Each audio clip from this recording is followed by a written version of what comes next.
Hi again everyone, this is McKay again here. I'm reporting for another DevBlog on the progress on the game that I'm currently developing. It's called Orion's Gate. You may or may not know this. If you know this if you watched the previous videos, and this is DevBlog part 3.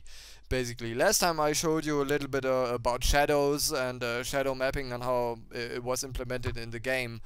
But that's all good and all great. Yeah, it's all working really well. The next thing I wanted to tackle was bloom. Yeah, like this little light effect. I mean, I got something working, more or less. Yeah, that's sort of. I mean, it kind of works, but you also see that it's not really. You really can put this into the wild. Like that's really just. To show that it's there, you know, and I'm trying to concentrate on where I put the screenshots here. Here, yeah. So in the where do I have it? Do I have a screenshot? Maybe I don't, but maybe you can see it here. Maybe if I can make it yeah. I don't know if you can see it, but I'm gonna zoom in on the whole thing here. Wait a second. So yeah, see, I mean, it's now relatively pixelated, but you see on the relay here that the glow itself is pixelated. As such, this is the actual size, and you see that. I mean, it sort of has the effect that it's glowing. Yeah. You kind of get the idea, and you can see that sort of these lights are lighting up, and it sort of works, and you can see that there's progress. I mean, I was fairly happy when I sort of implemented this, because that was a huge step forward. You can also see little alpha blending going on here between the lines of the scalar cube here. Yeah, but it didn't really work so well. If you also, if you look at the other video that I uploaded yesterday or today, I'm not sure. I'm gonna, yeah, 1 second. I'm just gonna turn down the music. You can see in the video here that it's the same effect, and you can see it on the windows here, that and also on the turrets, that it's sort of glowing, but no, I mean, that doesn't really look cool enough. I mean, it sort of yes, but also no. Yeah, so I sort of sat down and worked on it and tried to make it better, and I think I'm pretty happy with the result I'm gonna show to you here on the relay. In the model viewer that's now stripped down. I removed the cube because I don't really need it anymore. This is the relay now, and you can see a relatively smooth effect. Maybe I go into the XML and I change the resolution to something more suitable for this sort of recording right now. So this is the config file, and I do this, and it gets bigger. Yeah, and that doesn't really work for some reason. Wow, strange. I'm gonna try something like hang on, 4040 by now, but I think you saw the glow, so maybe this works. Yeah, this is as big as I can get it right now. So you can see the glow here, and it looks really smooth. Yeah, it's a new type of it's like an upgraded version of my hand-built shader as such. This is 4 times anti-aliasing. Yeah, and if I sort of zoom back, you can still see that the glow is relatively effective as such. Yeah. It looks a lot more realistic and a lot better than it did before as such, yeah. And I think that's releasable, yeah. I also I tried to work with sprites that would sort of glow around each of these lights, but didn't really work when you kind of, you know, did this sort of camera swing. It, you know, you could see how it was done, and it wasn't really great. Yeah, but you can see the glow is really good and really smooth, and in the lock-on screen it shows as well. It looks really smooth. So if I sort of go back to the folder where it actually is, it's not here. It's here.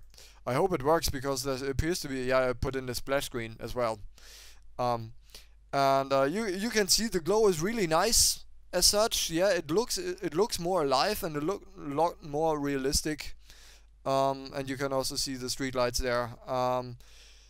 It looks really cool as such, and I think I'm pretty happy with that. And the way it works is I'm skipping out on a lot of steps that you would normally do. Like the way glow is normally done is that you do a sort of depth mapping, and you sort of do something with that and apply that in a certain fashion. Yeah, but I'm kind of skipping all that.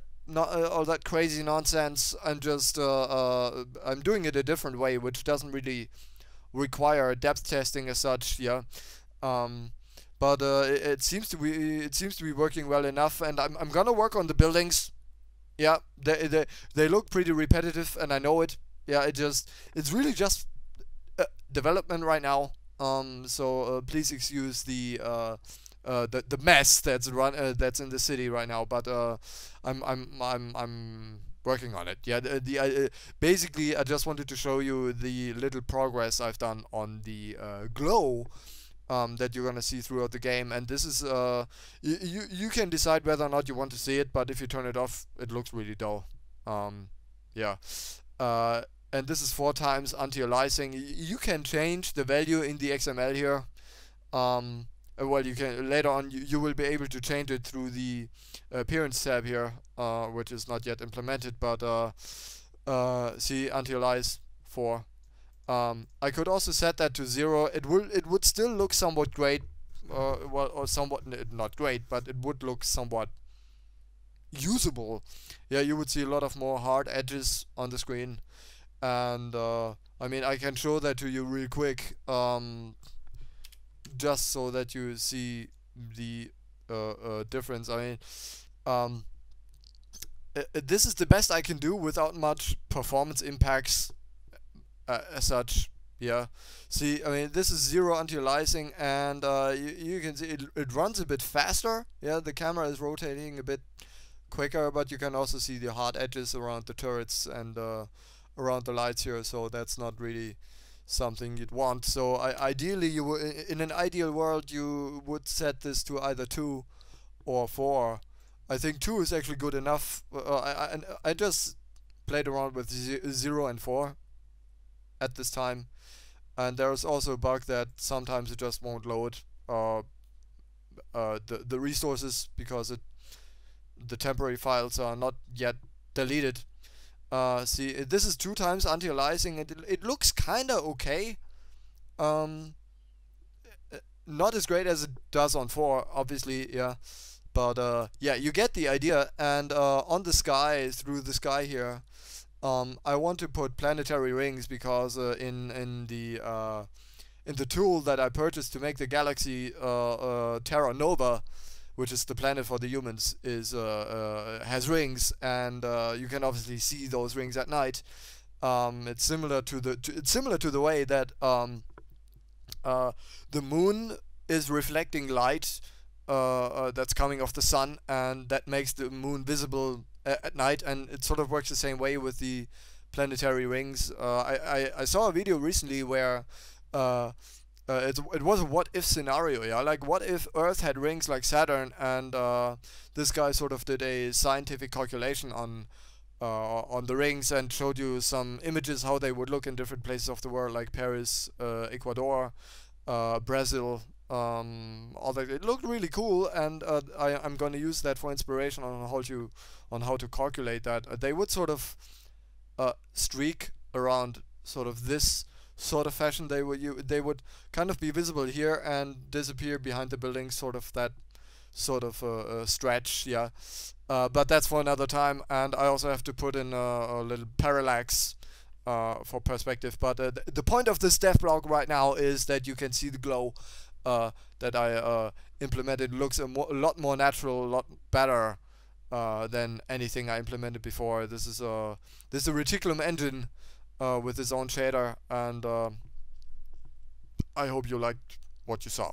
Alright, I see you later, guys.